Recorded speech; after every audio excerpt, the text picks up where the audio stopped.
بسم اللہ الرحمن الرحیم۔ اگر کسی کو اچھی موت یا اچھی موت کی نشانی چاہیے تو نبی کریم صلی اللہ علیہ وسلم کی احادیث مبارکہ اس حوالے سے یہ ہے کہ رسول اللہ صلی اللہ علیہ وسلم نے فرمایا کہ موت کا ایک عام دن آنا افسوس کے لائق ہے کہ مرنے والا نہ کچھ کہہ سکے اور نہ کر سکے۔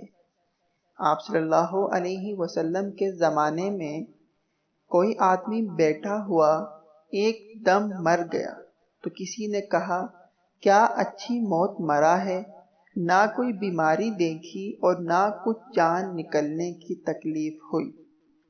حضور صلی اللہ علیہ وسلم کو جب اس کا یہ کہنا معلوم ہوا تو آپ صلی اللہ علیہ وسلم نے اس آدمی سے فرمایا کہ تیرے پاس کیا ثبوت ہے کہ اچانک ایک دم مرنے سے اس کو تکلیف نہیں ہوئی؟ اگر اللہ تعالیٰ اس کو اس حال میں موت دیتا کہ وہ بیماری کی تکلیف اٹھاتا تو اس کے سب گناہ معاف ہو جاتے۔